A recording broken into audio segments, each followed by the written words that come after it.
ઘણા બિઝનેસમેનો કૂવામાંના ડેટકા જેવા હોય છે. એક વખત ઘણા સમયથી એક ડેટકો કૂવામાં રહેતો હતો. ગામના લોકો ત્યાંથી પસાર થાય અને થોડું ઘણું એને ખાવાનું નાખે. એટલે નીચેથી અંદર જે બેઠેલો જે ડેટકો હતો ને એમને ઉપરથી જે લોકો ખાવાનું નાખે નાના નાના દેખાય. પોતે તો મોટો, અને મનમાં એને એવું વિચારી લીધું કે આ કૂવોથી મોટું કોઈ જ વસ્તુ નથી અને આ જ મારું સામ્રાજ્ય અને મારા કરતાં બીજું કોઈ મોટું જ નથી.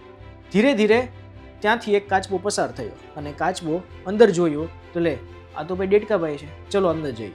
અંદર ગયો અને પૂછ્યું કે ભલે કેમ ડેટકા અહીંયા તો? કે આ તો મારું સામ્રાજ્ય છે. કે તું કોણ?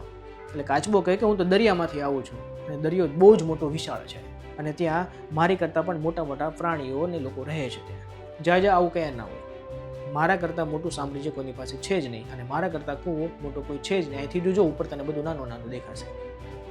બસ આ એનો વહેમ હતો. થોડા સમય પછી વરસાદ પડ્યો, પાણી આવ્યું અને કૂવો છલકાણો. કાચબો અને ડેટકો બંને બહાર નીકળ્યા અને પછી ખબર પડી ડેટકાને કે લે આ તો દરિયો પણ બહુ જ મોટો છે. હું જે જગ્યા પર હતો ને એ જગ્યા નાની હતી અને હું એવું ખોટું સાબિત કરીને બેઠો હતો કે આ તો બહુ જ વિશાળ છે. એમ બિઝનેસની અંદર પણ સેમ આવું જ થાય છે. ઘણા લોકો એવું કહેતા હોય કે આઈ એમ સમથિંગ, કે હું જ કંઈક છું.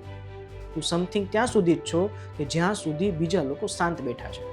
એટલા માટે આઈ એમ સમથિંગ એ રોંગ છે. તમારા કરતાં લોકો ક્યાંય જ આગળ છે અને એની કમ્પેરમાં તમે શૂન્ય છો. એટલે જો તમે એવું વિચારતા હો કે આઈ એમ સમથિંગ, તો એ તમારો વહેમ છે અથવા તો તમે કૂવામાંના એક ડેટકા બરાબર છો. તો બિઝનેસના આવા પ્રેક્ટિકલ લેસન માટે તમે ફોલો કરતા રહો કીર્તન ટોક.